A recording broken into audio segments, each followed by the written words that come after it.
حالت مستی ایدری گذاشته مونده در حالت مستی دویمش زنه که زنا کرده است حامله شده است و در وقتی همون ای شرم و خجالت در وقتی حامله داری خچه کشت است خودکشی کرده یا روایت آمده است که میگه و موتت عند ولادتها در وقتی تولد کرده میگه سری فرزند این روایت شما است گفتن اهم مؤمنون یا کافرون شخصی را که مرتکب گناه کبیره میشود حکم به کفرش میشود حضرت بزرگیش رو ببینید فراست رو ببینید علم فرهنگ رو ببینید هر کس با پوش با پوی حضرت امام اعظم ابو حنیفه درست بکنه یک سالوی بود جشن حضرت امام اعظم بود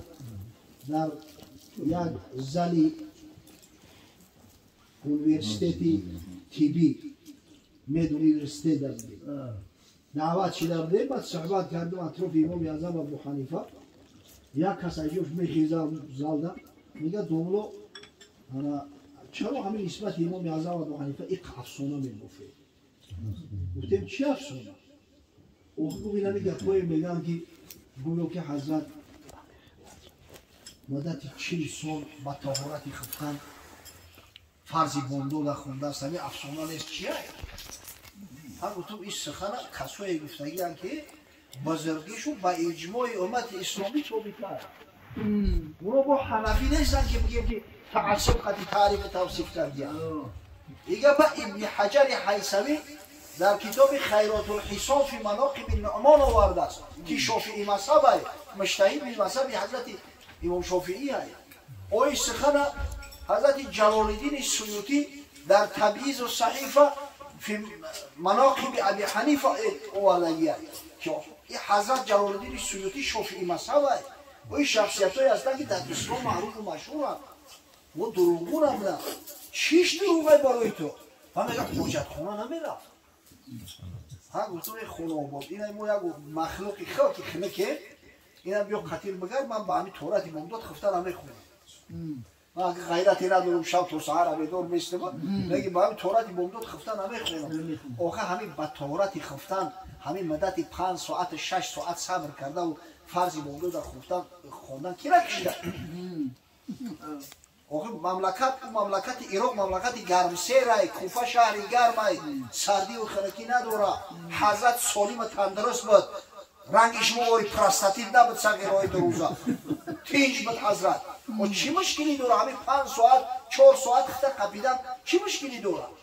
شاید ای فرضی خفتن در تابستان تا همون فرضی ممداده فاصله همین 4 ساعت باشه زیاد نباشه همه یکی خیلی با کودکاش اگه جاشیده شب که خونه میکرد گفتی زنه عجب بچه بی عقلی ابله بوده گفتم همه چی همیش خواب خطی زن فقط در شب کرده میشه یکم بار در روز شما تفرون واتا کرده با بوده شرین تره که اگر ایشن خلال در رسول حضرت وقت داشت وقتی خوابی قیلوله داشت وقتی معامله و مناسبت مقصد معاشرت با اویلش داشت همه یو را روزانه میکرد حضرت شب با عبادت تخصیص میداد در شب خط قرآن میکرد حضرت و تو کجا و امام اعظم ابو حنیفه کجا خاکی ختم خاکی عجیب ده بزرگی مرد خدا را ببینه میگه وقتی سوالش کردن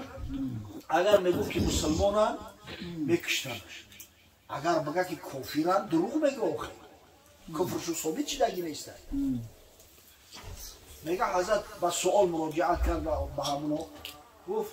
من ای فرقت کانو این 2 نفر از چی فرقه بودن از چی گروه بودن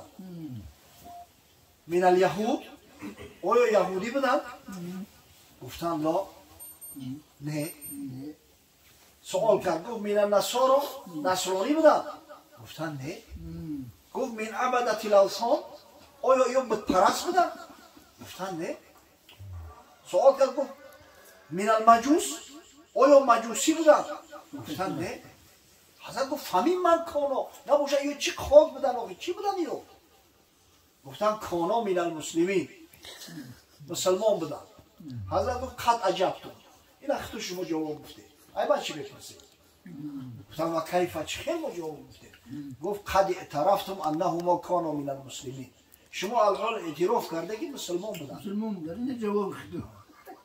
خود چون این جواب خشبه چی رد میکنن؟ میگن شده. من میگم سوال دیگه ما گفتن نباشه جواب. اهما فی الجنة او فی النار. این دو نفر جنتیان یا دوزخی؟ حضرت گفت اقول فیهما ما قال ابراهیم خلیل الرحمن فی من هو شر منهما. من در حق یه سخنی را میگم که حضرت ابراهیم خلیل الرحمن در حق شخصایی گفته است که از اینو بدتر بودن. حضرت گفت فمن تبعنی فانه منی و من عصانی فانک غفور رحیم. پروردگارا کسی مرا پیروی میکنه او امتای من است، اما کسی عصیان و سرکشی میکنه بنده های تو هستند تو غفور و رحیمی، تو بخشنده و آمرزگاری. و اقول فیهما ما قال عیسی روح الله فی حق من هو شر منهما. در حق یو سخنی کسی را میگو، سخنی حضرت عیسی روح الله را میگو که در حق کسای از اینو بدتر گفته است، خبرش در قرآن اومدگیه. حضرت عیسی را وقتی همون زجر عذابش دادن گفت این تعذبهم فانهم عبادک و این تغفر لهم فانک انت العزیز الحکیم. پروردگارا اگر مورد عذاب و عقوبت قرار شدی بنده های تو هستند، در ملک خود تصرف میکنی، حق داری، اما اگر ببخشی شده واقعی تو عزیزی، تو غالب هستی، تو با حکمت هستی، عقلی با حکمتی تو را نمیگیرم. آیت قرآن چه باید بکنن آخی؟ میگم همتا خجالت زده و شرمنده برمدن این مسجد برفتم. من چی گویم وصفیان عالی جناب کو کمال عقل داشت، علم کتاب، لیک از ترس حق تقوای دین با تضرع گفت لا ادری جد. به همون بزرگی با بعضی مسائلی میشه که حضرت میگفت لا ادری من نمیدونم، عقلکی نمیکرد، همه سوال جواب نمیگفت، چیزی میدونستگی و نمیدونستگی شاید چی جواب نمیگفت. در محضر آن حالتهای میشه که حضرت گفت است لا ادری من نمیدونم. عجیب، سبحان الله. برای همین این مسئله همین جنازه خوندن اگر دیده که مؤمنه کفرش ثابت نیسته بخونه بچه زینهار و زینهار. مسلمان در ذمه مسلمان حق داره. یکی از حقاش همینه که وقتی مسلمان مرد در جنازه شرکت کرد، نماز جنازه شب خوند. برای همین ایتایی که ای فاسق بود فلان بود، فاسقش ای سرش مونه که یک قرات ثواب بختر میگیری میره. مادام که فاسق بود فاجر بود در کلای تو واجب فرض نمود که بیای در نماز جنازه شرکت کنی، اما وقتی اومده در مسجد است که آوردنش نگه تو مادام که مسلمان هستی جنازه شب خوند. حتی در مذهب ما آدمی را که خودکشی میکنن همین هم در فتوا اومده است که بخونه نماز جنازه شب، زیرا که این مردک عصیان کرده است، زیرا این مردک مقصد زیان و ضررش فقط در خودش رسیده، در دیگر مردم نیست. اکثرش هم سالم نیستن اما آدم خودکشی میکنن، وسواس و دیگر دورن. دیگه اگر کسی نباشد برای اون که فتنه خاموش شود فرو نشینه، بهتر است که مادام که همین ثابت شدگی نیسته که همین کافی رای ایمانش هسته مثلا ما یک حالتی را شاهد هستیم. یک دولای کلو به خدا رحمتش کنه گذشت، جنازه را آوردن موندن، گفت که همین یگان بار در حیاتش نماز خونده، اگر روز یک کس گواهی بده که همین نماز خونده جنازه‌ش هم میخوند، نباشه گفت نمیخوند. و همین هم سفید گریسته گفت که من طهارت کنیش دیدم حضرت، طهارت کنیش خیلی مهمه شکر طهارت کنیش اگه دیده باشی نمازشم میخوند. اگه این سختگیری تشدید بسیار خوبه برای عبرت مردم، یکی جنازه مؤمنه میخونه، مسلمان میخونه. البته کسایی هستن که کفرشو انیق کرد، اون را اگر دانسته میدونی که کافر جنازه شخصی خیلی کافر میشه، او را صدقه جنازه کنه. لیکن مؤمن باشد فاسق هم که باشد روز جنازه.